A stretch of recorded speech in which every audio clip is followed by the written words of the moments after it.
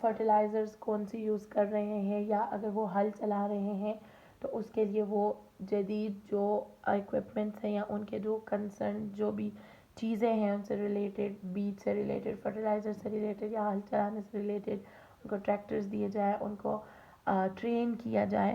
یہ ساری چیزیں جو ہیں اس پالیسی میں شامل تھیں. It encompassed the provision of both financial and non-financial incentives of the farmers. Encompassed مطلب گھیر لینا. The provision of both financial and non-financial incentives of the farmer. اچھا اس نے کیا کیا کہ جو فارمرز کو انسینٹیوز دیے جاتے تھے، یعنی کہ معاوضہ دیا جاتا تھا جو فائنینشیل ہو یا نان فائنینشیل ہو، اس کی فراہمی کو اس نے گھیر لیا تھا. ٹھیک ہے، مطلب اس کی وجہ سے ان کی جو فراہمی تھی وہ مطلب کم ہو گئی تھی، اس کو اس نے انکمپسڈ کر دیا تھا، مطلب ختم کر دیا تھا ایک طرح سے. شریعت بل 1991 was introduced in and passed by the national assembly. 1991 میں ایک شریعت بل متعارف کرایا گیا جو کہ نیشنل اسمبلی نے اس کو منظور کیا. This bill was aimed at ensuring the primacy of the Quran and Sunnah in legal and administrative affairs. اچھا اس کا کیا مقصد تھا کہ یقین دلایا جائے، یقین دہانی کرائی جائے کس چیز کی؟ قرآن اور سنت کی پرائمیسی کی. پرائمیسی مطلب اس کی اولیت کی، کہ اس کو ترجیح دی جائے گی قرآن اور سنت کی. ان لیگل، قانونی اور ایڈمنسٹریٹو مطلب قانونی اور انتظامی معاملات میں قرآن اور سنت کو ترجیح دی جائے گی. The بیت المال was created with the objective of welfare of the poor and needy. اس مقصد کے ساتھ بیت المال بنایا گیا کہ وہ غریب اور ضرورت مند کی بہبود کے لیے کام کرے گی، ان کی مدد کرے گی. To tackle the problem of increasing unemployment, the government launched self-employment scheme under which the unemployed population could receive 3 kinds of loans. اچھا کیا ہے کہ to tackle the problem of بے روزگاری کے بڑھتے ہوئے مسائل سے نپٹنے کے لیے انہوں نے گورنمنٹ نے کیا کیا کہ 3 قسم کے قرضے متعارف کروائے. جو ان امپلائڈ پاپولیشن ہے، بے روزگار آبادی ہے، ان کے لیے سیلف امپلائمنٹ اسکیم یعنی کہ خود روزگاری کی ایک اسکیم متعارف کرائی. کاروبار کی، کہ سیلف امپلائمنٹ مطلب خود روزگاری، مطلب آپ خود کاروبار کریں، اس کی ایک اسکیم چلائی جس کے ذریعے وہ 3 قسم کے قرضے دے رہے تھے. ایک 50,000 کا 150,000 اور 50,000 150,000 اینڈ 3,000 روپیز 300,000 روپیز، یعنی کہ 50,000 150,000 1,50,000 یعنی کہ 1.5 لاکھ اور 3 لاکھ. یہ 3 قسم کے قرضے وہ پرووائڈ کر رہے تھے. The government also announced a labor policy under which all employees from grade 1 to 16 in both government and semi-government departments received ad hoc allowance. پھر انہوں نے ایک لیبر پالیسی بھی متعارف کرائی. اس میں کیا تھا کہ گورنمنٹ ہے یعنی مطلب سرکاری ادارے ہیں یا نیم سرکاری ادارے ہیں، ان کے جتنے بھی امپلائیز ہیں گریڈ 1 سے لے کے گریڈ 16 تک ان کو ایڈ ہاک الاؤنس میں دیا جائے گا. لائک فرض کریں وہ نائٹ شفٹ لگاتے ہیں، اوور ٹائم لگاتے ہیں، یا پیٹرول اناؤنس ہو گیا، ہیلتھ اناؤنس ہو گیا، یا اس طرح کا ہاؤس رینٹ ہو گیا، یہ سارے ایڈ ہاک الاؤنسز جو ہیں وہ ان کو پرووائڈ کیے جائیں گے، ان کو دیے جائیں گے.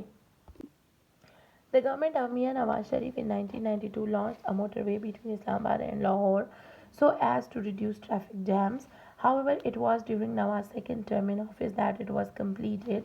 The motorway was inaugurated in 1997. کیا ہے کہ گورنمنٹ میاں نواز شریف نے اپنی گورنمنٹ میں 1992 میں موٹر وے اسلام آباد سے لاہور کے درمیان ٹریفک جیم کو کم کرنے کے لیے ایک موٹر وے کو لانچ کیا. ٹھیک ہے، تاہم یہ موٹر وے جو ہے اسٹارٹ اس کے فرسٹ ٹرم میں ہوئی تھی، لیکن کمپلیٹ جو ہے یہ سیکنڈ ٹرم میں. جب فرسٹ ٹرم اس کا کمپلیٹ ہوا، جب دوسری دفعہ وہ حکومت میں آیا تو دوسری دفعہ وہ کمپلیٹ ہوا تھا، اور اس کا افتتاح اس نے 1997 میں کیا تھا. On September 5, 1992, the Prime Minister, to promote self-reliance, initiated public transport program for the self-employed youth. Road transport vehicles such as taxi, bus, van, truck, pickup, motor, rickshaw, etc. of all types could obtain on only 10% down payment. کیا ہے کہ September 5, 1992 میں نواز شریف نے کیا کیا کہ اس نے ایک خود انحصاری کے پروگرام کو، سیلف ریلائنس، خود انحصاری کے پروگرام کو اس نے شروع کروایا، متعارف کروایا. اس میں یہ تھا، کیا تھا کہ پبلک ٹرانسپورٹ پروگرام، جو پبلک ذرائع آمد و رفت ہے یا پبلک ٹرانسپورٹ پروگرام ہے for the self employed youth, یعنی کہ جو خود روزگار کرنے والے جوان ہیں. اسی طرح سے میں نے آپ کو جیسے کہا کہ خود روزگاری یعنی کہ خود اپنا کاروبار کریں، ان کے لیے اس نے پبلک ٹرانسپورٹ پروگرام متعارف کروایا، جس میں روڈ ٹرانسپورٹ وہیکلز جو تھے، مطلب روڈ ٹرانسپورٹ جو گاڑیاں تھیں جیسے ٹیکسی ہو گئے، وین، بسیز ہو گئے، ٹرکس ہو گئے، پک اپ ہو گئے، موٹر رکشا، یہ سارے آپ کو پرووائڈ کیے جاتے تھے. صرف اس کی 10% آپ ایڈوانس پیمنٹ کرتے تھے. 10% ایڈوانس پیمنٹ کر کے آپ اس کو جو ہے فرض کریں کوئی گاڑی 1 لاکھ کی ہے تو آپ 10% اس کی ایڈوانس پیمنٹ کر کے تو آپ اس کی مطلب 10,000 پیمنٹ کر کے بھی آپ کو وہ چیز مل جاتی تھی اور وہ آپ کی ہو جاتی تھی. اگر کوئی ٹیکسی لیتا ہے تو وہ 10% ڈاؤن پیمنٹ کر کے وہ ٹیکسی لے لیتا، وہ پھر اس کو کاروبار شروع کر لیتا ہے، مطلب اوبیسلی چلاتا، وہ اس کے پاس لوگ آتے، وہ رائڈز دیتا لوگوں کو، اور اس سے جو پیسے کماتا تھا اس سے آہستہ آہستہ وہ لون بھی ختم کرتا اور اس سے وہ سیلف امپلائڈ بھی ہو جاتا.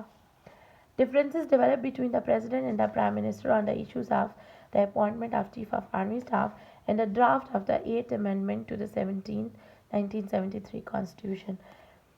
ڈفرینسز اختلافات، یعنی کہ پریزیڈنٹ اور پرائم منسٹر کے درمیان اختلافات بڑھتے گئے. کس بات پہ ان کے درمیان میں اختلاف تھا؟ کہ جو چیف آف آرمی اسٹاف ہے اس کی اپوائنٹمنٹ سے ریلیٹڈ ان کے درمیان میں ڈفرینسز آ گئے کہ کون چیف آف آرمی اسٹاف مطلب اس کو کس کو اپوائنٹ کیا جائے گا. اور جو 8th امینڈمنٹ تھی، یعنی کہ کانسٹیٹیوشن میں جو 8ویں ترمیم ہو رہی تھی، 8th امینڈمنٹ یعنی کہ وہ کوئی آرٹیکل اس میں چینج کر رہے تھے یا کچھ ایڈ کر رہے تھے یا کچھ ختم کر رہے تھے 1973 کانسٹیٹیوشن میں، اس کا جو ڈرافٹ بنا تھا، مستفتح بنا تھا، اس کے اوپر ان دونوں میں ڈفرینسز آئے تھے. ٹھیک ہے. On April 18, 1993, the President dissolved the assemblies, dismissed Nawaz Sharif and appointed Balkh Sher Mazari as the caretaker Prime Minister. اس وقت جو پریزیڈنٹ تھا، کون پریزیڈنٹ تھا؟ Ghulam Ishaq Khan. Ghulam Ishaq Khan was the president at that time. What he did, اس نے کیا کیا کہ اس نے اسمبلیز کو تحلیل کر دیا، ختم کر دیا اس کو، اور نواز شریف کو ڈسمس کر دیا، معطل کر دیا، اور بالخ شیر مزاری جو تھا اس کو نگران وزیر اعظم اس نے اپوائنٹ کر دیا. Speaker of the national assembly challenge this action in Lahore high court.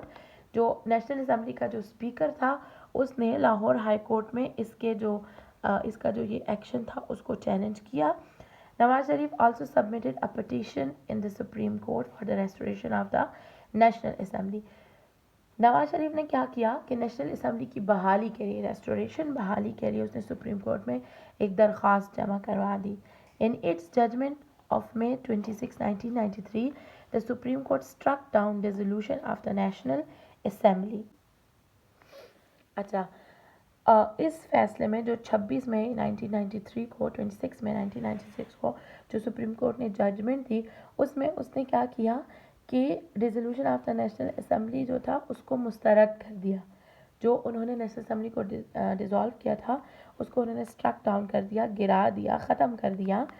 And the dismissal of the prime minister, اور جو پرائم منسٹر کو انہوں نے معطل کیا تھا اور اس کی کیبنٹ کو، and restore the national assembly, اور نیشنل اسمبلی کو ریسٹور کر دیا، دوبارہ بحال کر دیا. ٹھیک ہے. Nawaz Sharif got vote of confidence from the national assembly. Nawaz Sharif نے اعتماد کا ووٹ نیشنل اسمبلی سے حاصل کر لیا. The growing political crisis was resolved. جو اس وقت بڑھتے ہوئی سیاسی بحران تھا، پولیٹیکل کرائسس جو اس وقت کا بڑھتا ہوا سیاسی بحران تھا وہ حل ہو گیا. ود انڈائریکٹ ملٹری آربیٹریشن، یعنی کہ دوبارہ تحلیل کر دیا، دوبارہ سے ڈیزالو کر دیا، اور جو پریزیڈنٹ آف ریپبلک تھا، پریزیڈنسی تھی، اس سے اس نے استعفیٰ لے لیا. Wasim Sajjad the chairman senate became acting president. اس وقت جو سینٹ کا چیئرمین تھا وسیم سجاد، اس کو نگران وزیر اعظم مقرر کر دیا گیا، ایکٹنگ پریزیڈنٹ، قائم مقام صدر بنا دیا گیا.